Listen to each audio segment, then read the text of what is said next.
ಅದು 1831 ಜನವರಿ 26.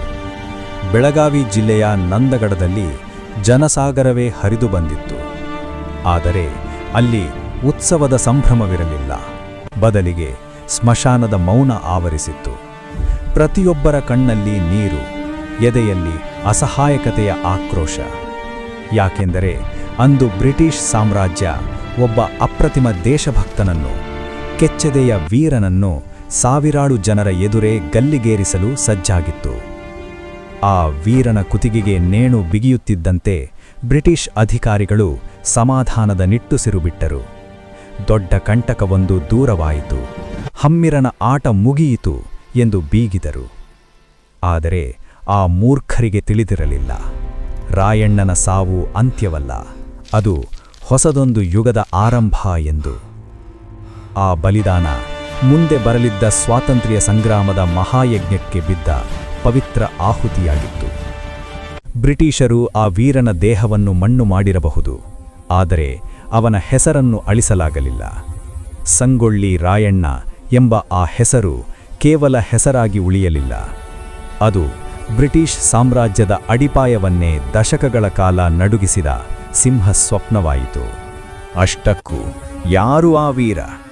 ಕುರುಬ ಸಮುದಾಯದಲ್ಲಿ ಜನಿಸಿದ ಒಬ್ಬ ಸಾಮಾನ್ಯ ಹುಡುಗ, ಕಿತ್ತೂರು ಸಂಸ್ಥಾನದ ಸೇನಾ ದಂಡನಾಯಕನಾಗಿ ಬೆಳೆದ ಆ ರಣಕಲಿ ಮತ್ಯಾರೂ ಅಲ್ಲ, ಕ್ರಾಂತಿವೀರ ಸಂಗೊಳ್ಳಿ ರಾಯಣ್ಣ. ಬನ್ನಿ, ಆ ಅಪ್ರತಿಮ ದೇಶಪ್ರೇಮಿಯ ರೋಚಕ ಜೀವನಗಾಥೆಯನ್ನು ತಿಳಿಯೋಣ. ಸಮಯ 1798 ಆಗಸ್ಟ್ 15. ಸ್ಥಳ ಬೆಳಗಾವಿ ಜಿಲ್ಲೆಯ ಬೈಲಹೊಂಗಲ ತಾಲೂಕಿನ ಸಂಗೊಳ್ಳಿ ಗ್ರಾಮ. ಈ ಪುಟ್ಟ ಹಳ್ಳಿಯಲ್ಲಿ ಭರಮಪ್ಪ ಮತ್ತು ಕೆಂಚವ್ವ ದಂಪತಿಯ ಮಗನಾಗಿ ರಾಯಣ್ಣ ಜನಿಸಿದರು. ಅದು ಕೇವಲ ಒಂದು ಸಾಧಾರಣ ಹುಟ್ಟಾಗಿರಲಿಲ್ಲ. ಕುರುಬ ಜನಾಂಗದ ಶೌರ್ಯದ ರಕ್ತ ಆ ಕುಟುಂಬದಲ್ಲಿ ಹರಿಯುತ್ತಿತ್ತು. ತಲೆಮಾರುಗಳಿಂದಲೂ ನಾಡಿನ ರಕ್ಷಣೆಗಾಗಿ ನಿಂತಿದ್ದ ಮನೆತನ ಅದು. ಅಂತಹ ವೀರ ಪರಂಪರೆಯಲ್ಲಿ ಜನಿಸಿದ ರಾಯಣ್ಣ ಮುಂದೆ ಇತಿಹಾಸವನ್ನೇ ಬದಲಿಸುತ್ತಾನೆ ಎಂದು ಅಂದು ಯಾರಿಗೂ ತಿಳಿಯಲಿಲ್ಲ. ರಾಯಣ್ಣನ ಧೈರ್ಯ ಆಕಸ್ಮಿಕವಲ್ಲ, ಅದು ಅವನ ರಕ್ತದಲ್ಲೇ ಹರಿಯುತ್ತಿದ್ದ ಬಳುವಳಿ. ಇತಿಹಾಸ ಮತ್ತು ಜನಪದಗಳು ಹೇಳುವಂತೆ ರಾಯಣ್ಣನ ತಾತ ರೋಗಪ್ಪ ವೀರಪ್ಪ ಸಾಧಾರಣ ವ್ಯಕ್ತಿಯಾಗಿರಲಿಲ್ಲ. ಯುದ್ಧ ಭೂಮಿಯಲ್ಲಿ ಅವರು ತೋರುತ್ತಿದ್ದ ಅಪ್ರತಿಮ ಪರಾಕ್ರಮಕ್ಕೆ ಮೆಚ್ಚಿ ಸ್ವತಃ ಕಿತ್ತೂರು ದೇಸಾಯರೇ ಅವರಿಗೆ 1000 ಒಂಟೆ ಸರದಾರ ಎಂಬ ಘನವೆತ್ತ ಬಿರುದು ನೀಡಿ ಗೌರವಿಸಿದ್ದರು. ಕೇವಲ ಯುದ್ಧವಷ್ಟೇ ಅಲ್ಲ, ರೋಗಪ್ಪನವರ ಕೈಯಲ್ಲಿ ಕತ್ತಿಯ ಜೊತೆಗೆ ಸಂಜೀವಿನಿಯೂ ಇತ್ತು. ಹೌದು, ಅವರು ಆ ಕಾಲದ ಶ್ರೇಷ್ಠ ಆಯುರ್ವೇದ ಪಂಡಿತರೂ ಆಗಿದ್ದರು. ಇನ್ನು ರಾಯಣ್ಣನ ತಂದೆ ಭರಮಪ್ಪ, ಇವರೇನು ಸಾಮಾನ್ಯರಲ್ಲ. ಒಮ್ಮೆ ಕಿತ್ತೂರು ಸೀಮೆಯಲ್ಲಿ ಹೆಬ್ಬುಲಿಯೊಂದು ರಾದ್ಧಾಂತ ಎಬ್ಬಿಸಿತ್ತು. ಜನರೆಲ್ಲ ಪ್ರಾಣ ಭಯದಲ್ಲಿ ನಡುಗುವಾಗ ಭರಮಪ್ಪನವರು ಯಾರಿಗೂ ಕಾಯದೆ ಏಕಾಂಗಿಯಾಗಿ ಆ ವ್ಯಾಘ್ರನ ಎದುರಿಸಿ ಕೊಂದೇ ಹಾಕಿದ್ದರು. ಇವರ ಈ ಅಪ್ರತಿಮ ಸಾಹಸಕ್ಕೆ ಬೆರಗಾದ ಕಿತ್ತೂರು ದೊರೆ ಮಲ್ಲಸರ್ಜ ದೇಸಾಯಿ ಸ್ವತಃ ಭರಮಪ್ಪನವರನ್ನು ಕರೆದು ಸನ್ಮಾನಿಸಿ ರಕ್ತಮಾನ್ಯದ ಹೊಲವನ್ನು ಇನಾಮು ಆಗಿ ನೀಡಿದ್ದರು. ಹುಲಿ ಕೊಂದ ವೀರನ ಮಗನಾದ ರಾಯಣ್ಣನಿಗೆ ಧೈರ್ಯ ಎನ್ನುವುದು ರಕ್ತಗತವಾಗಿ ಬಂದಿತ್ತು. ಮನೆಯಲ್ಲಿ ಶೌರ್ಯದ ಕಥೆಗಳು, ಹೊರಗೆ ಗರಡಿ ಮನೆಯ ಗಮ್ಮತ್ತು. ಹೀಗೆ ಸಾಹಸ ಮತ್ತು ಸ್ವಾಮಿನಿಷ್ಠೆಯ ವಾತಾವರಣದಲ್ಲಿ ರಾಯಣ್ಣನ ಬಾಲ್ಯ ಅರಳಿತು. ಅಂದಿನ ಕಾಲಕ್ಕೆ ಸಂಗೊಳ್ಳಿಯ ಗರಡಿಮನೆ ಎಂದರೆ ವೀರರನ್ನು ತಯಾರು ಮಾಡುವ ಕಾರ್ಖಾನೆಯಂತಿತ್ತು. ಬೇರೆ ಮಕ್ಕಳಿಗೆ ಮನೆಯ ಅಂಗಳವೇ ಆಟದ ಮೈದಾನವಾಗಿದ್ದರೆ, ಬಾಲಕ ರಾಯಣ್ಣನಿಗೆ ಗರಡಿಮನೆಯ ಕೆಂಪು ಮಣ್ಣೇ ಪ್ರಪಂಚವಾಗಿತ್ತು.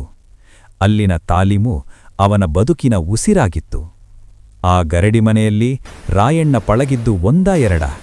ಕತ್ತಿವರಸೆ, ದೊಣ್ಣೆ ವರಸೆ, ಕುಸ್ತಿ, ಹೀಗೆ ಎಲ್ಲದರಲ್ಲೂ ಎತ್ತಿದ ಕೈ. ಅದರಲ್ಲೂ ಕವಣೆ ಬೀಸುವುದರಲ್ಲಿ ರಾಯಣ್ಣನಿಗೆ ಸಾಟಿಯೇ ಇರಲಿಲ್ಲ. ಇನ್ನು ಅವನ ರೂಪದ ಬಗ್ಗೆ ಹೇಳೋದಾದ್ರೆ, ಬರೋಬ್ಬರಿ 7 ಅಡಿ ಎತ್ತರದ ಆಜಾನುಬಾಹು, ಉಕ್ಕಿನಂತಹ ದೇಹ, ಚಿರತೆಯ ಓಟ ಮತ್ತು ಸಿಂಹದ ಗತ್ತು. ಅವನು ಎದ್ದು ನಿಂತರೆ ಸಾಕ್ಷಾತ್ ಪರ್ವತವೇ ನಿಂತಂತೆ ಭಾಸವಾಗುತ್ತಿತ್ತು. ವೃತ್ತಿಯಲ್ಲಿ ಕೃಷಿಕನಾದರೂ ಪ್ರವೃತ್ತಿಯಲ್ಲಿ ಅವನೊಬ್ಬ ಹುಟ್ಟು ಹೋರಾಟಗಾರ. ನೇಗಿಲು ಹಿಡಿಯಬೇಕಾದ ಕೈಗಳು ನಾಡ ರಕ್ಷಣೆಗಾಗಿ ಕತ್ತಿ ಹಿಡಿಯಲು ಹಾತೊರೆಯುತ್ತಿದ್ದವು. ತನ್ನ ಹಿರಿಯರಂತೆ ಅವನು ಕಿತ್ತೂರು ಸೇನೆಯ ಒಬ್ಬ ಸಮರ್ಥ ದಂಡನಾಯಕನಾಗಿ ರೂಪುಗೊಳ್ಳುತ್ತಿದ್ದ. ಆದರೆ ವಿಪರ್ಯಾಸ ನೋಡಿ, ತಾನು ನಡೆಯುತ್ತಿರುವ ಈ ಹಾದಿ ಮುಂದೆ ಇತಿಹಾಸದ ಪುಟಗಳಲ್ಲಿ ಸುವರ್ಣ ಅಕ್ಷರಗಳಲ್ಲಿ ಅಚ್ಚಳಿಯದೆ ಉಳಿಯಲಿದೆ ಎಂಬ ಸಣ್ಣ ಕಲ್ಪನೆಯೂ ಆ ಮುಗ್ಧ ಜೀವಕ್ಕಿರಲಿಲ್ಲ. ವಿಧಿಲಿಖಿತ ಬೇರೆಯೇ ಇತ್ತು. ಬ್ರಿಟಿಷರ ಅಟ್ಟಹಾಸದ ಗಾಳಿ ಕಿತ್ತೂರಿನ ಕಡೆಗೆ ಬೀಸಲು ಶುರುವಾಗಿತ್ತು. ಅವರು ಕಿತ್ತೂರಿನ ದೀಪವನ್ನು ಆರಿಸಲು ಬಂದಿದ್ದರು. ಆದರೆ ಅವರಿಗೆ ತಿಳಿದಿರಲಿಲ್ಲ, ಆ ದೀಪವನ್ನು ಕಾಯಲು ರಾಯಣ್ಣ ಎಂಬ ಜ್ವಾಲೆ ಸಿದ್ಧವಾಗುತ್ತಿದೆ ಎಂದು. ಆ ಸಾಮ್ರಾಜ್ಯಶಾಹಿ ಬಿರುಗಾಳಿಯನ್ನು ಎದುರಿಸುವ ಮಹಾನ್ ಶಕ್ತಿಯಾಗಿ ರಾಯಣ್ಣ ಅಂದು ರೂಪುಗೊಳ್ಳುತ್ತಿದ್ದ. ಅದು 19ನೇ ಶತಮಾನದ ಆರಂಭ. ಬ್ರಿಟಿಷ್ ಈಸ್ಟ್ ಇಂಡಿಯಾ ಕಂಪನಿ ಎಂಬ ಹೆಬ್ಬಾವು ಇಡೀ ಭಾರತವನ್ನು ತನ್ನ ಕಪಿಮುಷ್ಟಿಯಲ್ಲಿ ಬಿಗಿಯುತ್ತಿತ್ತು. ಕೇವಲ ವ್ಯಾಪಾರಕ್ಕೆಂದು ತಕ್ಕಡಿ ಹಿಡಿದು ಬಂದವರು ನಮ್ಮ ರಾಜರ ಒಳಜಗಳವನ್ನೇ ಬಂಡವಾಳ ಮಾಡಿಕೊಂಡರು. ತಕ್ಕಡಿ ಹಿಡಿದ ಕೈಗಳು ಈಗ ಕತ್ತಿ ಹಿಡಿದು ಇಡೀ ದೇಶವನ್ನೇ ಆಳುವ ಕುತಂತ್ರದ ಜಾಲವನ್ನು ಹೆಣೆಯುತ್ತಿದ್ದವು. ಭಾರತವನ್ನು ನುಂಗಲು ಅವರು ಹೂದಿದ ಕುತಂತ್ರಗಳು ಒಂದೆರಡಲ್ಲ.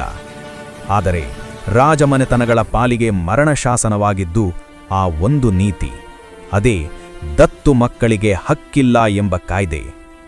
ರಾಜನಿಗೆ ಗಂಡು ಸಂತಾನವಿಲ್ಲದಿದ್ದರೆ ಸಾಕು, ದತ್ತು ತೆಗೆದುಕೊಳ್ಳುವ ಹಕ್ಕನ್ನು ನಿರಾಕರಿಸಿ ಇಡೀ ರಾಜ್ಯವನ್ನೇ ಬ್ರಿಟಿಷ್ ಸರ್ಕಾರ ಮುಟ್ಟುಗೋಲು ಹಾಕಿಕೊಳ್ಳುತ್ತಿತ್ತು. ಅಂದಿನ ಕಿತ್ತೂರು ಕೇವಲ ಒಂದು ಸಂಸ್ಥಾನವಾಗಿರಲಿಲ್ಲ, ಅದು ಸಿರಿವಂತಿಕೆ ಮತ್ತು ಸ್ವಾಭಿಮಾನದ ಗೂಡಾಗಿತ್ತು. ಆದರೆ 1824ರಲ್ಲಿ ಆ ಸಂಸ್ಥಾನಕ್ಕೆ ಗ್ರಹಣ ಹಿಡಿಯಿತು. ರಾಜ ಮಲ್ಲಸರ್ಜರ ಉತ್ತರಾಧಿಕಾರಿ ದೊರೆ ಶಿವಲಿಂಗ ರುದ್ರಸರ್ಜರು ತೀವ್ರ ಅನಾರೋಗ್ಯದಿಂದ ಅಕಾಲಿಕ ಮರಣ ಹೊಂದಿದರು.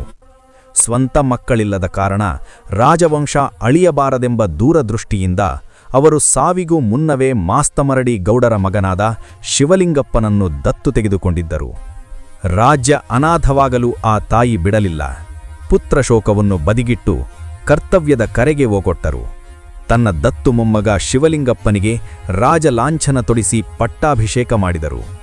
ಅಷ್ಟೇ ಅಲ್ಲ, ತಾವೇ ರಾಜಮಾತೆಯಾಗಿ ನಿಂತು ಕಿತ್ತೂರಿನ ಆಡಳಿತದ ಲಗಾಮನ್ನು ತಮ್ಮ ಕೈಗೆತ್ತಿಕೊಂಡರು. ಸಿಂಹಾಸನಕ್ಕೆ ಬಾಲಕರಾಜನಾದರೂ ಆಳ್ವಿಕೆ ನಡೆಯುತ್ತಿದ್ದುದು ಚೆನ್ನಮ್ಮನ ಆದೇಶದ ಮೇರೆಗೆ. ಬ್ರಿಟಿಷರಿಗೆ ಬೇಕಾಗಿದ್ದದ್ದು ಇದೇ ಸಮಯ. ಶ್ರೀಮಂತ ಕಿತ್ತೂರು ಸಂಸ್ಥಾನವನ್ನು ಕೊಳ್ಳೆ ಹೊಡೆಯಲು ಅವರು ಕಾಯುತ್ತಿದ್ದರು. ಧಾರವಾಡದ ಕಲೆಕ್ಟರ್ ಥ್ಯಾಕರೆಗೆ ರಾಜನ ಮರಣದ ಸುದ್ದಿ ತಲುಪಿದ್ದೇ ತಡ, ಅವನು ತನ್ನ ಕುತಂತ್ರದ ದಾಳ ಉರುಳಿಸಿದ. ಕಿತ್ತೂರು ಸಂಸ್ಥಾನವನ್ನು ತಕ್ಷಣವೇ ಬ್ರಿಟಿಷ್ ಸರ್ಕಾರಕ್ಕೆ ಒಪ್ಪಿಸಬೇಕು ಎಂದು. ಇಲ್ಲಿ ಒಂದು ಸ್ವಾರಸ್ಯಕರ ಹಾಗೂ ಕರಾಳ ಸತ್ಯವಿದೆ. ಇತಿಹಾಸದಲ್ಲಿ ಕುಖ್ಯಾತವಾದ ಲಾರ್ಡ್ ಡಾಲ್ಹೌಸಿಯ ದತ್ತು ಮಕ್ಕಳಿಗೆ ಹಕ್ಕಿಲ್ಲ ಎಂಬ ನೀತಿ ಅಧಿಕೃತವಾಗಿ ಜಾರಿಗೆ ಬರಲು ಇನ್ನೂ ದಶಕಗಳೇ ಬೇಕಿತ್ತು. ಆದರೆ ಬ್ರಿಟಿಷರ ರಕ್ತದಲ್ಲಿ ಆ ಕುತಂತ್ರ ಮೊದಲೇ ಬೆರೆತು ಹೋಗಿತ್ತು. ಕಾನೂನು ಬರುವ ಮುನ್ನವೇ ಅದೇ ನೆಪವೊಡ್ಡಿ ಅದೇ ಕಾರಣಗಳನ್ನು ಮುಂದಿಟ್ಟುಕೊಂಡು ಕಿತ್ತೂರಿನಂತಹ ಸ್ವಾಭಿಮಾನಿ ರಾಜ್ಯಗಳನ್ನು ನುಂಗಿ ನೀರು ಕುಡಿಯಲು ಅವರು ಸಂಚು ಹೂದಿದ್ದರು. ಅದು ಕೇವಲ ಆದೇಶವಾಗಿರಲಿಲ್ಲ, ಕಿತ್ತೂರಿನ ಅಸ್ಮಿತೆಗೆ ಒಡ್ಡಿರುವ ಸವಾಲಾಗಿತ್ತು. ಅದಕ್ಕೆ ರಾಣಿ ಚೆನ್ನಮ್ಮ ಕೊಟ್ಟ ಉತ್ತರ ಒಂದೇ: ಕಿತ್ತೂರು ಕೊಡಲ್ಲ, ನಿಮ್ಮ ಜೀವ ಉಳಿಯಲ್ಲ. ರಾಣಿಯ ಈ ಮಾತು ರಾಯಣ್ಣನ ನರನಾಡಿಗಳಲ್ಲಿ ವಿದ್ಯುತ್ ಸಂಚರಿಸುವಂತೆ ಮಾಡಿತು. ತಾಯಿಯ ರಕ್ಷಣೆ ಮಗನ ಧರ್ಮ ಎಂದು ಭಾವಿಸಿದ ರಾಯಣ್ಣ ಯುದ್ಧಕ್ಕೆ ಸನ್ನದ್ಧನಾದ. ಅಂದು ಅವನು ಹಿಡಿದ ಖಡ್ಗ ಬ್ರಿಟಿಷ್ ಸಾಮ್ರಾಜ್ಯದ ಪಾಲಿಗೆ ಮರಣ ಶಾಸನವಾಯಿತು. ರಾಣಿ ಚೆನ್ನಮ್ಮನ ಆ ಸ್ವಾಭಿಮಾನದ ಕರೆಗೆ ಇಡೀ ಕಿತ್ತೂರು ಸೇನೆ ಒಂದೇ ಮನಸ್ಸಿನಿಂದ ಯುದ್ಧಕ್ಕೆ ಸಜ್ಜಾಯಿತು. ಆ ಬೃಹತ್ ಸೇನೆಯ ಮುಂಚೂಣಿಯಲ್ಲಿ ನಿಂತಿದ್ದವರೇ ಸಂಗೊಳ್ಳಿ ರಾಯಣ್ಣ. ಅವರು ಆಗ ಕೇವಲ ದಂಡನಾಯಕರಾಗಿರಲಿಲ್ಲ, ರಾಣಿಯ ಪಾಲಿಗೆ ನಂಬಿಕೆಯ ಬಲಗೈ ಬಂಟನಾಗಿದ್ದರು. ಚೆನ್ನಮ್ಮನ ಒಂದು ಆದೇಶಕ್ಕೆ ಪ್ರಾಣವನ್ನೇ ಪಣಕ್ಕಿಡಲು ಸಿದ್ಧರಿದ್ದ ಅರಮನೆಯ ರಕ್ಷಣಾ ಕೋಟೆಯಾಗಿದ್ದರು ರಾಯಣ್ಣ. ದಿನಾಂಕ ಅಕ್ಟೋಬರ್ 21, 1824. ಅಹಂಕಾರದ ಮೂರ್ತರೂಪದಂತಿದ್ದ ಥ್ಯಾಕರೆ ತನ್ನ ಫಿರಂಗಿ ಪಡೆಯೊಂದಿಗೆ ಕೋಟೆಗೆ ಮುತ್ತಿಗೆ ಹಾಕಿದ. ಸಂಧಾನದ ಎಲ್ಲ ದಾರಿಗಳು ಮುಚ್ಚಿದವು. ಇನ್ನುಳಿದಿದ್ದು ರಣರಂಗ ಮಾತ್ರ. ರಾಯಣ್ಣ, ಗುರುಸಿದ್ದಪ್ಪ, ಚೆನ್ನಬಸವಣ್ಣ ಮತ್ತು ಅಮಟೂರು ಬಾಳಪ್ಪನಂತಹ ವೀರರ ನೇತೃತ್ವದಲ್ಲಿ ಕಿತ್ತೂರಿನ ಪಡೆ ಕೋಟೆಯ ಬಾಗಿಲು ತೆರೆದು ಹಸಿದ ಸಿಂಹಗಳಂತೆ ವೈರಿಗಳ ಮೇಲೆ ಎರಗಿತು. ಅದೊಂದು ಭಯಂಕರ ಕಾಳಗ. ಕಿತ್ತೂರು ವೀರರ ಆ ರೌದ್ರಾವತಾರ ಕಂಡು ಬ್ರಿಟಿಷ್ ಸೈನ್ಯ ಅಕ್ಷರಶಃ ತತ್ತರಿಸಿ ಹೋಯಿತು. ರಣರಂಗದ ಗದ್ದಲದ ನಡುವೆ ಅಮಟೂರು ಬಾಳಪ್ಪನ ಬಂದೂಕು ಗರ್ಜಿಸಿತು. ಆ ಒಂದು ಗುಂಡು ನೇರವಾಗಿ ಕಲೆಕ್ಟರ್ ಥ್ಯಾಕರೆಯ ಎದೆ ಸೀಳಿತು. ಕುದುರೆಯ ಮೇಲಿಂದ ಥ್ಯಾಕರೆ ಉರುಳುತ್ತಿದ್ದಂತೆ ಬ್ರಿಟಿಷ್ ಸೈನ್ಯದ ಧೈರ್ಯವು ಕುಸಿದುಬಿಟ್ಟು. ನಾಯಕನಿಲ್ಲದ ಆ ಪಡೆ ಪ್ರಾಣ ಭಯದಿಂದ ದಿಕ್ಕಾಪಾಲಾಗಿ ಓಡಿತು. ಅಂದು ಕಿತ್ತೂರಿಗೆ ಲಭಿಸಿದ್ದು ಸಾಮಾನ್ಯ ಜಯವಲ್ಲ, ಅದು ದಕ್ಷಿಣ ಭಾರತದ ಇತಿಹಾಸದಲ್ಲೇ ಬ್ರಿಟಿಷರು ಕಂಡ ಅತ್ಯಂತ ಹೀನಾಯ ಸೋಲು. ಈ ಐತಿಹಾಸಿಕ ಗೆಲುವಿನ ಹಿಂದಿನ ಪ್ರಮುಖ ಶಕ್ತಿ ನಮ್ಮ ವೀರ ಸೇನಾನಿ ಸಂಗೊಳ್ಳಿ ರಾಯಣ್ಣ. ಆದರೆ ಬ್ರಿಟಿಷರು ಸೋಲನ್ನು ಅಷ್ಟು ಸುಲಭವಾಗಿ ಒಪ್ಪಿಕೊಳ್ಳುವ ಜಾಯಮಾನದವರಲ್ಲ. ಥ್ಯಾಕರೆಯ ಸಾವು ಬ್ರಿಟಿಷ್ ಸಾಮ್ರಾಜ್ಯದ ಅಹಂಕಾರವನ್ನೇ ಕೆಣಕಿತ್ತು. ಸೇಡಿನಿಂದ ರೊಚ್ಚಿಗೆದ್ದ ಅವರು ಸುಮ್ಮನೆ ಕೂರಲಿಲ್ಲ. ಮದ್ರಾಸ್, ಮೈಸೂರು ಮತ್ತು ಶೋಲಾಪುರಗಳಿಂದ ಒಂದು ಬೃಹತ್ ಸೈನ್ಯವನ್ನೇ ಕಿತ್ತೂರತ್ತ ನುಗ್ಗಿಸಿದರು. ಈ ಬಾರಿ ಅವರು ಬಂದಿದ್ದು ಸೋಲಲು ಅಲ್ಲ, ಕಿತ್ತೂರನ್ನು ನಕ್ಷೆಯಿಂದಲೇ ಅಳಿಸಿ ಹಾಕಲು. ಈ ಬಾರಿ ಬ್ರಿಟಿಷರು ಸಿದ್ಧರಾಗಿಯೇ ಬಂದಿದ್ದರು. ಅವರ ಬಳಿ ಬೆಂಕಿ ಉಗುಳುವ ಆಧುನಿಕ ಫಿರಂಗಿಗಳಿದ್ದವು. ಆದರೂ ಕಿತ್ತೂರಿನ ಸಣ್ಣ ಸೈನ್ಯ ರಾಯಣ್ಣನ ನೇತೃತ್ವದಲ್ಲಿ ಮೃತ್ಯುವನ್ನೇ ಎದುರು ಹಾಕಿಕೊಂಡು ಹೋರಾಡಿತು. ಆದರೆ ವೀರರಿಗೆ ಸೋಲದ ಯುದ್ಧ ದ್ರೋಹಿಗಳ ಕುತಂತ್ರಕ್ಕೆ ಸೋತಿತು. ಕೆಲ ದೇಶದ್ರೋಹಿಗಳು ಕೋಟೆಯ ಗುಟ್ಟು ಬಿಟ್ಟುಕೊಟ್ಟರು, ಮದ್ದಿನ ಮನೆಗೆ ನೀರು ಸುರಿದು ಮೋಸ ಮಾಡಿದರು. ಅಂತಿಮವಾಗಿ ಬೃಹತ್ ಬ್ರಿಟಿಷ್ ಸೈನ್ಯದ ಮುಂದೆ ಕಿತ್ತೂರು ತಲೆಬಾಗಬೇಕಾಯಿತು. ಸ್ವಾಭಿಮಾನದ ತಾಯಿ ರಾಣಿ ಚೆನ್ನಮ್ಮ ಬ್ರಿಟಿಷರ ಸೆರೆಯಾಳಾದರು. ಯುದ್ಧ ಮುಗಿದಿತ್ತು. ಕಿತ್ತೂರಿನ ತಾಯಿ ಬೈಲಹೊಂಗಲದ ಕತ್ತಲು ಕೋಣೆ ಸೇರಿದರು. ಇತ್ತ ರಾಯಣ್ಣ ಸೇರಿದಂತೆ ಅನೇಕ ಯೋಧರನ್ನು ಬ್ರಿಟಿಷರು ಬಂಧಿಸಿದರು. ಆದರೆ ವಿಧಿಯಾಟ ನೋಡಿ, ಬ್ರಿಟಿಷ್ ಅಧಿಕಾರಿಗಳು ರಾಯಣ್ಣನನ್ನು ಒಬ್ಬ ಸಾಧಾರಣ ಸೈನಿಕ ಎಂದು ಭಾವಿಸಿದರು. ಮುಂದೆಂದೂ ಕತ್ತಿ ಹಿಡಿಯಬಾರದು ಎಂದು ಎಚ್ಚರಿಕೆ ನೀಡಿ ಅವನನ್ನು ಬಿಡುಗಡೆ ಮಾಡಿದರು. ಆದರೆ ಅವರಿಗೆ ತಿಳಿದಿರಲಿಲ್ಲ, ಅವರು ಜೈಲಿನಿಂದ ಹೊರಗೆ ಕಳುಹಿಸಿದ್ದು ಸಾಮಾನ್ಯ ವ್ಯಕ್ತಿಯನ್ನಲ್ಲ, ತಮ್ಮ ಸಾಮ್ರಾಜ್ಯವನ್ನೇ ಸುಡಬಲ್ಲ ಕೆಂಡವನ್ನು ಎಂದು. ಬ್ರಿಟಿಷರು ಭಾವಿಸಿದ್ದರು ಸೋಲು ರಾಯಣ್ಣನನ್ನು ಸುಮ್ಮನಾಗಿಸುತ್ತದೆ ಎಂದು. ಆದರೆ ಆಗಿದ್ದೇ ಬೇರೆ.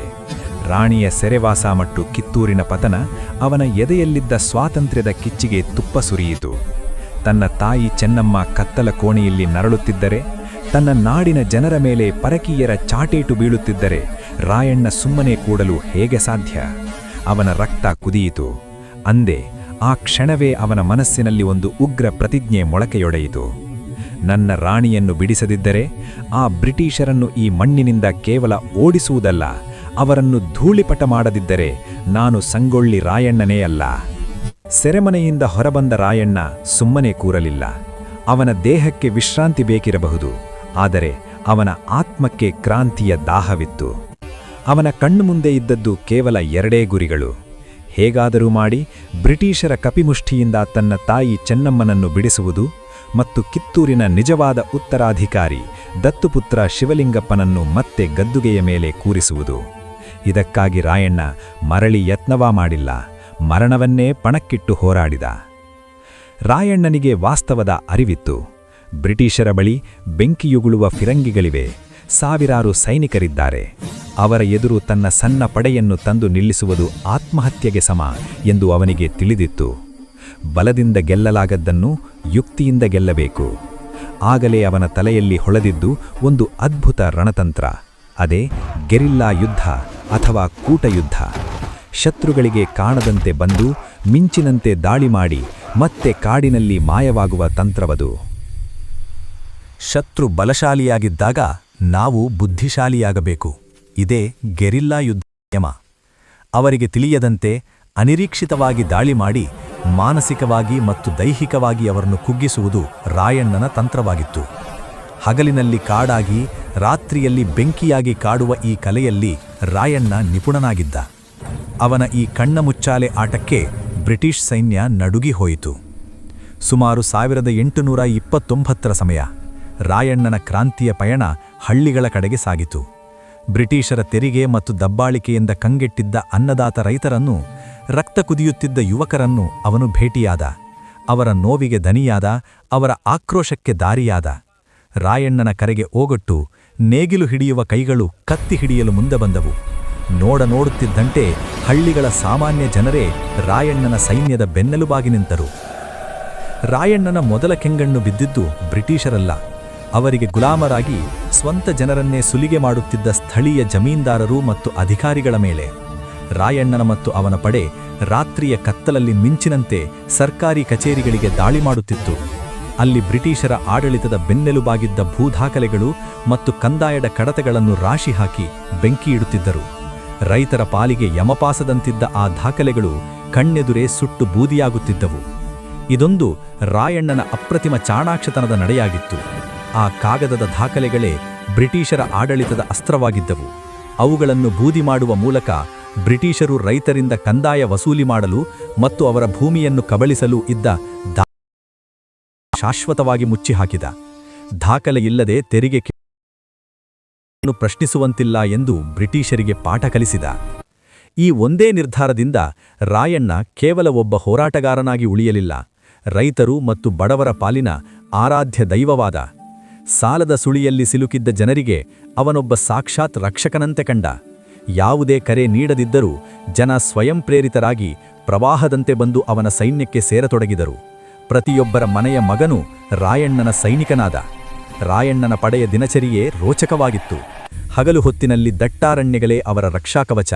ಅಲ್ಲಿ ಅವರು ಯಾರಿಗೂ ಕಾಣದಂತೆ ಮಾಯವಾಗುತ್ತಿದ್ದರು. ಆದರೆ ರಾತ್ರಿ ಬೀಳುತ್ತಿದ್ದಂತೆ ಅವರು ಬ್ರಿಟಿಷರ ಪಾಲಿನ ಸಿಂಹಸ್ವಪ್ನವಾಗುತ್ತಿದ್ದರು. ಬ್ರಿಟಿಷ್ ಖಜಾನೆಗಳನ್ನು ಲೂಟಿ ಮಾಡಿದ್ದು ತಮಗಾಗಲ್ಲ, ಬದಲಿಗೆ ದೇಶಕ್ಕಾಗಿ. ಆ ಹಣವನ್ನು ಸೈನ್ಯವನ್ನು ಬಲಪಡಿಸಲು ಮತ್ತು ಬ್ರಿಟಿಷರಿಂದ ಸುಲಿಗೆಗೊಳಗಾದ ಬಡವರಿಗೆ ಹಂಚಲು ಬಳಸಿದರು. ರಾಯಣ್ಣ ಅಕ್ಷರಶಃ ಜನಸಾಮಾನ್ಯರ ಪಾಲಿನ ಆರಾಧ್ಯ ದೈವವಾದ. ರಾಯಣ್ಣನ ಹೋರಾಟದ ಕಾವು ಖಾನಾಪುರದಿಂದ ಸಂಪಗಾಂದವರೆಗೂ ವ್ಯಾಪಿಸಿತು. ಅವನ ಗೆರಿಲ್ಲಾ ತಂತ್ರಕ್ಕೆ ಬ್ರಿಟಿಷ್ ಠಾಣೆಗಳು ಧೂಳಿಪಟವಾದವು. ಈ ಹೋರಾಟದಲ್ಲಿ ರಾಯಣ್ಣನ ಜೊತೆಗೂಡಿದ ಮಹಾನ್ ಶಕ್ತಿಯೇ ಗಜವೀರ. ಸಿದ್ಧಿ ಜನಾಂಗದ ಈ ಕೆಚ್ಚೆದೆಯ ಸರ್ದಾರ ರಾಯಣ್ಣನ ಹೆಗಲಿಗೆ ಹೆಗಲು ಕೊಟ್ಟು ನಿಂತ. ಈ ಜೋಡಿಯನ್ನು ಕಂಡು ಬ್ರಿಟಿಷ್ ಸೈನ್ಯ ಕಂಗಾಲಾಯಿತು. ನೋಡತಿದ್ದಂತೆ ರಾಯಣ್ಣನ ಸಣ್ಣ ತಂಡ ಸಾವಿರಾರು ಜನರ ಬೃಹತ್ ಸೈನ್ಯವಾಗಿ ಮಾರ್ಪಟ್ಟಿತು. ಕಾಡಿನಿಂದ ನಾಡಿನವರೆಗೂ ಅವನ ಕೀರ್ತಿ ಹಬ್ಬಿತು. ಈ ಬೆಳವಣಿಗೆ ಬ್ರಿಟಿಷ್ ಸರ್ಕಾರದ ನಿದ್ದೆಗೆಡಿಸಿತು. ವಿಶ್ವವನ್ನೇ ಆಳುತ್ತಿದ್ದ ಬ್ರಿಟಿಷರಿಗೆ ಒಬ್ಬ ಸಾಮಾನ್ಯ ಸೇನಾ ನಾಯಕ ತಮ್ಮ ಇಡೀ ಆಡಳಿತ ವ್ಯವಸ್ಥೆಯನ್ನೇ ಬುಡಮೇಲು ಮಾಡುತ್ತಿರುವುದನ್ನು ಅರಗಿಸಿಕೊಳ್ಳಲು ಸಾಧ್ಯವಾಗಲಿಲ್ಲ. ರಾಯಣ್ಣ ಈಗ ಕೇವಲ ವ್ಯಕ್ತಿಯಾಗಿರಲಿಲ್ಲ, ಬ್ರಿಟಿಷ್ ಸಾಮ್ರಾಜ್ಯದ ಅಡಿಪಾಯವನ್ನೇ ಅಲುಗಾಡಿಸುವ ಶಕ್ತಿಯಾಗಿ ಬೆಳೆದಿದ್ದ. ಅಲ್ಲಿಗೆ ರಾಯಣ್ಣ ಕೇವಲೊಬ್ಬ ಬಂಡುಕೋರನಾಗಿ ಉಳಿಯಲಿಲ್ಲ, ಸಮಸ್ತ ಜನಸ್ತೋಮದ ನಾಯಕನಾಗಿ, ಕ್ರಾಂತಿ ವೀರನಾಗಿ ಎತ್ತರಕ್ಕೆ ಬೆಳೆದು ನಿಂತ.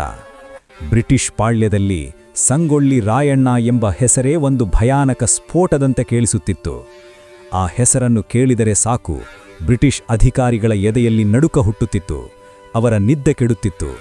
ರಾಯಣ್ಣ ಅಕ್ಷರಶಃ ಬ್ರಿಟಿಷ್ ಸಾಮ್ರಾಜ್ಯದ ಪಾಲಿಗೆ ಮೃತ್ಯುವಾಗಿ ಕಾಡತೊಡಗಿದ. ದಿನಗಳು ಕಳೆದಂತೆ ಬ್ರಿಟಿಷರಿಗೆ ಒಂದು ಕಟು ಸತ್ಯದ ಅರಿವಾಯಿತು. ರಾಯಣ್ಣ ಸಾಮಾನ್ಯ ಹೋರಾಟಗಾರನಲ್ಲ, ಅವನನ್ನು ರಣರಂಗದಲ್ಲಿ ಎದುರಿಸಿ ಗೆಲ್ಲುವುದು ಅಸಾಧ್ಯದ ಮಾತು. ಅವನ ಗೆರಿಲ್ಲಾ ತಂತ್ರಕ್ಕೆ ಬ್ರಿಟಿಷ್ ಸೇನೆ ದಿಕ್ಕು ತೋಚದೆ ಕಂಗೆಟ್ಟಿತ್ತು. ಎಷ್ಟೇ ಸೈನ್ಯ ತಂದರೂ ಕಾಡಿನ ಮಗನಾದ ರಾಯಣ್ಣನ ಕೂದಲನ್ನು ಮುಟ್ಟಲು ಅವರಿಂದ ಸಾಧ್ಯವಾಗಲಿಲ್ಲ. ಅಂತಿಮವಾಗಿ ಯುದ್ಧದಲ್ಲಿ ಇವನನ್ನು ಸೋಲಿಸುವುದು ಅಸಾಧ್ಯ ಎಂದು ಬ್ರಿಟಿಷ್ ಸಾಮ್ರಾಜ್ಯ ಒಪ್ಪಿಕೊಂಡಿತು. ಸಿಂಹವನ್ನು ನೇರವಾಗಿ ಎದುರಿಸುವ ಧೈರ್ಯವಿಲ್ಲದ ನರಿಗಳು ಯಾವಾಗಲೂ ಸಂಚು ರೂಪಿಸುತ್ತವೆ. ಬ್ರಿಟಿಷರು ಮಾಡಿದ್ದು ಅದನ್ನೇ. ರಾಯಣ್ಣನೆಂಬ ಮಹಾಬಲಶಾಲಿಯನ್ನು ಮಣಿಸಲು ಅವರು ಆಯ್ಕೆ ಮಾಡಿಕೊಂಡಿದ್ದು ಕುತಂತ್ರದ ಹಾದಿ. ರಾಯಣ್ಣನನ್ನು ಹಿಡಿದುಕೊಟ್ಟವರಿಗೆ ಬಂಗಾರದ ರಾಶಿ ಮತ್ತು ಉಂಬಳಿ ಅಂದರೆ ಜಾಗೀರು ನೀಡುತ್ತೇವೆ ಎಂದು ಡಂಗುರ ಸಾರಿಸಿದರು. ಈ ಆಮಿಷಕ್ಕೆ ಮರುಳಾಗುವ ದ್ರೋಹಿಗಳಿಗಾಗಿ ಅವರು ಕಾದಿದ್ದರು. ಇತಿಹಾಸದ ಮಹಾದುರಂತವೆಂದರೆ ರಾಯಣ್ಣನಿಗೆ ಬ್ರಿಟಿಷರ ಗುಂಡುಗಳು ನಾಟಲಿಲ್ಲ, ಆದರೆ ಸ್ವಂತ ರಕ್ತದವರಿಂದಲೇ ಮೋಸವಾಯಿತು. ದುರದೃಷ್ಟವಶಾತ್ ಬ್ರಿಟಿಷರು ಎಸೆದ ಹಣದ ಆಸೆ ಎಂಥವರನ್ನೂ ಬದಲಿಸಿಬಿಡುತ್ತದೆ. ಜನಪದ ಕಥೆಗಳ ಪ್ರಕಾರ ರಾಯಣ್ಣನ ಸ್ವಂತ ಸೋದರ ಮಾವನಾದ ಲಕ್ಷ್ಮಣನೇ ಆತನಿಗೆ ದ್ರೋಹ ಬಗೆಯಲು ಸಿದ್ಧನಾದ. ತಾಯಿಯ ಸಮಾನವಾದ ನಾಡನ್ನು ಉಳಿಸಲು ರಾಯಣ್ಣ ಹೋರಾಡುತ್ತಿದ್ದರೆ, ಇತ್ತ ಅವನ ಸ್ವಂತ ಸಂಬಂಧಿಗಳೇ ತಮ್ಮ ಆತ್ಮಸಾಕ್ಷಿಯನ್ನು ಬ್ರಿಟಿಷರಿಗೆ ಮಾರಿ ನಿಂತಿದ್ದರು. ದಿನಾಂಕ ಏಪ್ರಿಲ್ 8, 1830. ರಾಯಣ್ಣನ ಪಾಲಿಗೆ ಕರಾಳ ದಿನ. ಖಾನಾಪುರ ತಾಲೂಕಿನ ಹಳ್ಳಿಯೊಂದನಲ್ಲಿ ರಾಯಣ್ಣ ಸ್ನಾನಕ್ಕೆ ಇಳಿದಿದ್ದ. ಮೈಮೇಲೆ ಕವಚವಿರಲಿಲ್ಲ, ಕೈಯಲ್ಲಿ ಖಡ್ಗವಿರಲಿಲ್ಲ. ಇದೇ ಸಮಯಕ್ಕಾಗಿ ಕಾಯುತ್ತಿದ್ದ ಬ್ರಿಟಿಷ್ ಹದ್ದುಗಳು ಏಕಾಏಕಿ ಎರಗಿದವು. ಅಪಾಯವನ್ನು ಅರಿತ ರಾಯಣ್ಣ ನನ್ನ ಖಡ್ಗ ಕೊಡಿ, ಇವರನ್ನು ಸೀಳಿ ಹಾಕುತ್ತೇನೆ ಎಂದು ತನ್ನ ಸಂಗಡಿಗರಿಗೆ ಗರ್ಜಿಸಿದ. ಆದರೆ ವಿಪರ್ಯಾಸ ನೋಡಿ, ನಂಬಿದವರು ಅಂದು ಕಿವುಡರಾಗಿ ನಿಂತಿದ್ದರು. ಆ ವಿಶ್ವಾಸದ್ರೋಹಿಗಳು ಕತ್ತಿ ಕೊಡಲಿಲ್ಲ, ಬದಲಿಗೆ ರಾಯಣ್ಣನನ್ನು ಶತ್ರುಗಳ ಕಾಲಿಗೆ ಹಾಕಿದರು. ಕೈಯಲ್ಲಿ ಕತ್ತಿ ಇಲ್ಲದಿದ್ದರೇನಾಯಿತು? ರಾಯಣ್ಣನ ಉಕ್ಕಿನಂತಹ ತೋಳುಗಳೇ ಆಯುಧಗಳಾಗಿದ್ದವು. ಆಜಾನುಬಾಹು ರಾಯಣ್ಣ ಬರಿಗೈಯಲ್ಲೇ ಸಿಂಹದಂತೆ ಗರ್ಜಿಸಿ ಹೋರಾಡಿದ. ಮುಗಿಬಿದ್ದ ಸೈನಿಕರನ್ನು ಚೆಂಡಿನಂತೆ ಎತ್ತಿ ಬಿಸಾಕಿದ. ಆದರೆ ಒಂದೆಡೆ ಶಸ್ತ್ರಸಜ್ಜಿತವಾದ 100 ಸೈನಿಕರ ಹಿಂಡು, ಇನ್ನೊಂದೆಡೆ ಒಬ್ಬಂಟಿ ನಿರಾಯುಧ ವೀರ. ಈ ಅಸಮಾನ ಹೋರಾಟ ಹೆಚ್ಚು ಹೊತ್ತು ನಡೆಯಲಿಲ್ಲ. ಕೊನೆಗೂ ಮೋಸದ ಜಯ ಬ್ರಿಟಿಷರದಾಯಿತು. ಕುತಂತ್ರಡ ಬಲೆಯಲ್ಲಿ ಆ ಕೆಚ್ಚೆದೆಯ ವೀರ ಸೆರೆಯಾದ. ರಾಯಣ್ಣನ ಜತೆಗೆ ಕಿತ್ತೂರಿನ ಭವಿಷ್ಯದ ಭರವಸೆಯಾಗಿದ್ದ ಬಾಲಕ ಶಿವಲಿಂಗಪ್ಪನನ್ನು ಬ್ರಿಟಿಷರು ಬಂಧಿಸಿದರು. ಯಾವ ಮಗುವನ್ನು ರಾಜನಾಗಿ ನೋಡಬೇಕೆಂದು ರಾಯಣ್ಣ ಕನಸು ಕಂಡಿದ್ದನೋ ಆ ಮಗು ಇಂದು ಕೈಯಲ್ಲಿ ಬೇಡಿ ತೊಟ್ಟು ನಿಂತಿತ್ತು. ರಣರಂಗದಲ್ಲಿ ಶತ್ರುಗಳೆದೆಯಲ್ಲಿ ನಡುಕು ಹುಟ್ಟಿಸಿದ ಆ ಮಹಾವೀರ ಯುದ್ಧದಲ್ಲಿ ಸೋಲಲಿಲ್ಲ. ಸೋತಿದ್ದು ವಿಶ್ವಾಸದ್ರೋಹಕ್ಕೆ. ನಮ್ಮವರೇ ಮಾಡಿದ ಮೋಸದ ಬಲೆಯಲ್ಲಿ ಸಿಲುಕಿ ಕನ್ನಡದ ಕಲಿ ಸೆರೆಯಾದ. ನಿಜಕ್ಕೂ ಅದು ಕನ್ನಡ ನಾಡಿನ ಇತಿಹಾಸದ ಕರಾಳ ದಿನವಾಗಿತ್ತು. ಬಂಧಿತ ರಾಯಣ್ಣನನ್ನು ಧಾರವಾಡಕ್ಕೆ ಕರೆತರಲಾಯಿತು. ಅಲ್ಲಿ ನಡೆದ ವಿಚಾರಣೆ ಕೇವಲ ಕಣ್ಣೊರೆಸುವ ತಂತ್ರವಾಗಿತ್ತು. ಅದೊಂದು ಮೊದಲೇ ನಿರ್ಧರಿಸಲ್ಪಟ್ಟ ನಾಟಕ. ನ್ಯಾಯಾಲಯದಲ್ಲಿ ಬ್ರಿಟಿಷರೇ ನ್ಯಾಯಾಧೀಶರು, ಬ್ರಿಟಿಷರೇ ವಾದಿಗಳು. ಬ್ರಿಟಿಷ್ ಸಾಮ್ರಾಜ್ಯದ ವಿರುದ್ಧ ಯುದ್ಧ ಸಾರಿದ, ದೇಶದ್ರೋಹದ ಪಟ್ಟ ಕಟ್ಟಿ ಆ ವೀರನಿಗೆ ಮರಣದಂಡನೆಯನ್ನು ವಿಧಿಸಲಾಯಿತು. ಆದರೆ ವಿಪರ್ಯಾಸವೆಂದರೆ ಬ್ರಿಟಿಷರ ಕಾನೂನಿನಲ್ಲಿ ಅವನು ಅಪರಾಧಿಯಾಗಿದ್ದರೂ ಈ ಮಣ್ಣಿನ ಪಾಲಿಗೆ ಅವನು ಆರಾಧ್ಯ ದೈವನಾಗಿದ್ದ. ಬ್ರಿಟಿಷರ ದ್ವೇಷ ರಾಯಣ್ಣನಿಗೆ ಮಾತ್ರ ಸೀಮಿತವಾಗಿರಲಿಲ್ಲ. ಅವನ ಹೆಗಲಿಗೆ ಹೆಗಲು ಕೊಟ್ಟು ಹೋರಾಡಿದ ಅದೆಷ್ಟೋ ವೀರರು ಬ್ರಿಟಿಷರ ಕ್ರೌರ್ಯಕ್ಕೆ ಬಲಿಯಾದರು. ರಾಯಣ್ಣನ ಪ್ರಮುಖ ಅನುಯಾಯಿಗಳಾದ ಬಿಚ್ಚುಗತ್ತಿ ಚನ್ನಬಸವ, ಗಜವೀರ ಸೇರಿದಂತೆ ಅನೇಕರಿಗೆ ಮರಣದಂಡನೆ ವಿಧಿಸಲಾಯಿತು. ಇನ್ನುಳಿದ ಕೆಲವರಿಗೆ ಸಾವಿಗಿಂತಲೂ ಕಠಿಣವಾದ ಜೀವಾವಧಿ ಶಿಕ್ಷೆ ನೀಡಿ ಸಮುದ್ರದಾಚೆಗಿನ ಅಜ್ಞಾತ ಸ್ಥಳಕ್ಕೆ ಗಡೀಪಾರು ಮಾಡಲಾಯಿತು. ಹುಟ್ಟಿದ ಮಣ್ಣಿಗಾಗಿ ಹೋರಾಡಿದವರು ಕೊನೆಗೆ ಆ ಮಣ್ಣಿನಿಂದಲೇ ದೂರವಾಗಿ ಪರಕೀಯ ನೆಲದಲ್ಲಿ ಕರಗಿ ಹೋದರು. ದಿನಾಂಕ ಜನವರಿ 26, 1831. ವಿಧಿಯಾಟ ಎಂಥದ್ದು ನೋಡಿ. ಮುಂದೆ ಇದೇ ದಿನಾಂಕದಂದು ಭಾರತ ಗಣರಾಜ್ಯವಾಗಿ ತಲೆ ಎತ್ತಿ ನಿಲ್ಲಲಿತ್ತು. ಆದರೆ ಅಂದು ನಂದಗಡದ ಆಲದ ಮರಕ್ಕೆ ಈ ಮಣ್ಣಿನ ವೀರಪುತ್ರನ ಪ್ರಾಣಪಕ್ಷಿ ಹಾರಿಹೋಗಿತ್ತು. ಕೇವಲ 33ನೇ ವಯಸ್ಸಿನ ತುಂಬು ಯೌವನದ ಸಿಂಹ ಸಂಗೊಳ್ಳಿ ರಾಯಣ್ಣನನ್ನು ಬ್ರಿಟಿಷರು ಗಲ್ಲಿಗೇರಿಸಿದರು. ಅಂದು ನಂದಗಡದಲ್ಲಿ ಮರ ಕೂಡ ಕಣ್ಣೀರು ಸುರಿಸಿರಬೇಕು. ಗಲ್ಲುಗಂಬ ಏರುವ ಮುನ್ನ ಬ್ರಿಟಿಷ್ ಅಧಿಕಾರಿ, ನಿನ್ನ ಕೊನೆಯ ಆಸೆ ಏನು ಎಂದು ಕೇಳಿದ. ಆಗ ಆ ವೀರ ಸಿಂಹದ ಕಣ್ಣಲ್ಲಿ ಕಂಡಿದ್ದು ಸಾವಿನ ಭಯವಲ್ಲ, ದೇಶಪ್ರೇಮದ ಬೆಂಕಿ. ಅವನು ಗರ್ಜಿಸಿ ಹೇಳಿದ ಮಾತುಗಳು ಇತಿಹಾಸದಲ್ಲಿ ಸುವರ್ಣಾಕ್ಷರಗಳಲ್ಲಿ ದಾಖಲಾದವು. ನನ್ನ ಕೊನೆಯ ಆಸೆ ಒಂದೇ, ನಾನು ಸತ್ತರೆ ಇದೇ ಪುಣ್ಯಭೂಮಿಯಲ್ಲಿ ಮತ್ತೆ ಹುಟ್ಟಿ ಬರಬೇಕು, ಮತ್ತೆ ಕತ್ತಿ ಹಿಡಿದು ನಿಮ್ಮಂತಹ ಪರದೇಶಿ ಬ್ರಿಟಿಷರನ್ನು ಈ ನಾಡಿನಿಂದ ಸಂಪೂರ್ಣವಾಗಿ ಒದ್ದು ಊಡಿಸಬೇಕು. ಎಂಥ ಮಾತು! ಸಾವು ಎದುರಿಗಿದ್ದರೂ ನಾಡಿನ ಸ್ವಾತಂತ್ರ್ಯವೇ ಅವನ ಉಸಿರಾಗಿತ್ತು. ರಾಯಣ್ಣನ ಪ್ರಾಣಪಕ್ಷಿ ಹಾರಿಹೋಯಿತು, ಆದರೆ ಅವನು ಹೊತ್ತಿಸಿದ ಕ್ರಾಂತಿಯ ಜ್ವಾಲೆ ಆರಲಿಲ್ಲ. ಅವನ ಸಮಾಧಿಯ ಮೇಲೆ ನೆಡಲಾದ ಆಲದ ಸಸಿ ಕೇವಲ ಒಂದು ಗಿಡವಾಗಿರಲಿಲ್ಲ, ಅದು ರಾಯಣ್ಣನ ತ್ಯಾಗದ ಪ್ರತೀಕವಾಗಿತ್ತು. ಮಳೆ, ಬಿಸಿಲು, ಗಾಳಿಯನ್ನು ಎದುರಿಸಿ ಆ ಮರ ಬೆಳೆಯುತ್ತಾ ಹೋಯಿತು. ಅಂದು ಬ್ರಿಟಿಷರು ಯಾರನ್ನು ಮಣ್ಣುಗೂಡಿಸಲು ಯತ್ನಿಸಿದರೂ ಅದೇ ರಾಯಣ್ಣ ಇಂದು ಮರದ ರೂಪದಲ್ಲಿ ಕನ್ನಡಿಗರ ಉಸಿರಿನಲ್ಲಿ ಅಮರವಾಗಿದ್ದಾನೆ. ಕಾಲ ಉರುಳಿದೆ, ಸಾಮ್ರಾಜ್ಯಗಳು ಉರುಳಿವೆ, ಆದರೆ ಅಂದು ನೆಟ್ಟ ಆ ಪುಟ್ಟ ಸಸಿ ಇಂದು ನಂದಗಡದಲ್ಲಿ ಬೃಹತ್ ಮರವಾಗಿ ಗಟ್ಟಿಯಾಗಿ ತಲೆ ಎತ್ತಿ ನಿಂತಿದೆ. ಅದು ಕೇವಲ ಒಂದು ಮರವಲ್ಲ ಸ್ನೇಹಿತರೆ, ಅದು ರಾಯಣ್ಣನ ತ್ಯಾಗ, ಬಲಿದಾನ ಮತ್ತು ಅಜರಾಮರ ಪರಂಪರೆಯ ಜೀವಂತ ಸಾಕ್ಷಿ. ಇಂದಿಗೂ ಆ ಆಲದ ಮರದ ಪ್ರತಿ ಎಲೆಯಲ್ಲೂ ರಾಯಣ್ಣನ ಉಸಿರಿದೆ. ಆ ಸ್ಥಳ ಕೇವಲ ಸಮಾಧಿಯಲ್ಲ, ಪ್ರತಿಯೊಬ್ಬ ದೇಶಭಕ್ತನ ಪಾಲಿಗೆ ಕಾಶಿಗಿಂತಲೂ ಮಿಗಿಲಾದ ಪುಣ್ಯಕ್ಷೇತ್ರ. ಬದುಕಿದ್ದು ಕೇವಲ 33 ವರ್ಷಗಳು, ಆದರೆ ಆ 33 ವರ್ಷಗಳಲ್ಲಿ ಅವನು ಸೃಷ್ಟಿಸಿದ ಇತಿಹಾಸ, ಬಿಟ್ಟು ಹೋದ ಪರಂಪರೆ ಮಾತ್ರ ಅನಂತವಾದದ್ದು. ರಾಯಣ್ಣ ಅಂದರೆ ಕೇವಲ ಒಬ್ಬ ಸೈನಿಕನಲ್ಲ, ಅವನೊಬ್ಬ ಜನನಾಯಕ, ಯುಗ ಪುರುಷ, ಅಪ್ರತಿಮ ಕ್ರಾಂತಿವೀರ. ನೆನಪಿಡಿ ಸ್ನೇಹಿತರೆ, ಅವನ ಆ ಹೋರಾಟ ಕೇವಲ ಕಿತ್ತೂರಿಗೆ ಸೀಮಿತವಾಗಿರಲಿಲ್ಲ. ಅದು ಇಡೀ ಭಾರತದ ಸ್ವಾತಂತ್ರ್ಯಕ್ಕಾಗಿ, ದಬ್ಬಾಳಿಕೆಯ ವಿರುದ್ಧ, ಅನ್ಯಾಯದ ವಿರುದ್ಧ ಮೊಳಗಿದ ಮೊದಲ ರಣಕಹಳೆಯಾಗಿತ್ತು. ರಾಯಣ್ಣನ ತ್ಯಾಗ ವ್ಯರ್ಥವಾಗಲಿಲ್ಲ. ರಾಯಣ್ಣ ಹೊತ್ತಿಸಿದ ಕಿಡಿ ಮುಂದೆ ಕಾಡ್ಗಿಚ್ಚಾಯಿತು. ಅವನ ಬಲಿದಾನದ ನಂತರವೂ ಅವನ ಹೆಸರು ಕರ್ನಾಟಕದಾದ್ಯಂತ ಸ್ವಾತಂತ್ರ್ಯ ಹೋರಾಟಗಾರರಿಗೆ ಸಂಜೀವಿನಿಯಾಯಿತು. ಈ ಮಹಾನ್ ವೀರನಿಗೆ ಗೌರವ ಸಲ್ಲಿಸಲು ಸರ್ಕಾರ ಸಂಗೊಳ್ಳಿಯಲ್ಲಿ ಬೃಹತ್ ಪ್ರತಿಮೆ ಮತ್ತು ಸುಂದರವಾದ ಶಿಲ್ಪವನವನ್ನು ನಿರ್ಮಿಸಿದೆ. ಅಷ್ಟೇ ಅಲ್ಲ, ನಮ್ಮ ರಾಜಧಾನಿ ಬೆಂಗಳೂರಿನ ಹೃದಯ ಭಾಗದಲ್ಲಿರುವ ಪ್ರಮುಖ ರೈಲು ನಿಲ್ದಾಣಕ್ಕೆ ಕ್ರಾಂತಿವೀರ ಸಂಗೊಳ್ಳಿ ರಾಯಣ್ಣ ರೈಲು ನಿಲ್ದಾಣ ಎಂದು ಹೆಸರಿಡುವ ಮೂಲಕ ಸಮಸ್ತ ಕನ್ನಡಿಗರು ಆ ವೀರನಿಗೆ ತಲೆಬಾಗಿ ಗೌರವ ಸಲ್ಲಿಸಿದ್ದಾರೆ. ಸ್ನೇಹಿತರೆ, ಸಂಗೊಳ್ಳಿ ರಾಯಣ್ಣ ಕೇವಲ ಇತಿಹಾಸದ ಪುಟಗಳಲ್ಲಿರುವ ವ್ಯಕ್ತಿಯಲ್ಲ, ಅವನು ನಮ್ಮೆಲ್ಲರಿಗೂ ಒಂದು ಆದರ್ಶ. ದೇಶಪ್ರೇಮ, ಸ್ವಾಭಿಮಾನ, ಅನ್ಯಾಯದ ವಿರುದ್ಧ ಹೋರಾಡುವ ಛಲ ಮತ್ತು ನಾಯಕತ್ವ, ಈ ಎಲ್ಲ ಗುಣಗಳಿಗೆ ಇನ್ನೊಂದು ಹೆಸರೇ ರಾಯಣ್ಣ. ಅವನ ಕಥೆಯನ್ನು ಕೇವಲ ನೆನಪಿಟ್ಟುಕೊಂಡರೆ ಸಾಲದು, ಅವನ ಆ ಉನ್ನತ ಆದರ್ಶಗಳನ್ನು ನಮ್ಮ ಜೀವನದಲ್ಲಿ ಅಳವಡಿಸಿಕೊಳ್ಳುವುದೇ ನಾವು ಆ ಮಹಾನ್ ವೀರನಿಗೆ ಸಲ್ಲಿಸುವ ನಿಜವಾದ ಗೌರವ. ಇಂತಹ ಮಹಾನ್ ಕಾಕತಾಳೀಯ ಹೊಂದಿರುವ ವೀರನ ಕಥೆ ನಿಮಗೆ ಇಷ್ಟವಾಗಿದ್ದರೆ ಲೈಕ್ ಮಾಡಿ. ರಾಯಣ್ಣನ ಈ ರೋಚಕ ಇತಿಹಾಸವನ್ನು ಪ್ರತಿಯೊಬ್ಬ ಕನ್ನಡಿಗನಿಗೂ ಶೇರ್ ಮಾಡಿ. ಮರೆಯದೆ ನಮ್ಮ ವೀರಚರಿತ್ರೆ ಚಾನೆಲ್ಗೆ ಸಬ್ಸ್ಕ್ರೈಬ್ ಆಗಿ. ಕಮೆಂಟ್ನಲ್ಲಿ ಜೈ ಸಂಗೊಳ್ಳಿ ರಾಯಣ್ಣ ಎಂದು ಕಮೆಂಟ್ ಮಾಡಿ ಇಂದಿನ ವಿಡಿಯೋ ಮುಗಿಸೋಣ. ಜೈ ಹಿಂದ್, ಜೈ ಸಂಗೊಳ್ಳಿ ರಾಯಣ್ಣ, ಜೈ ಕರ್ನಾಟಕ.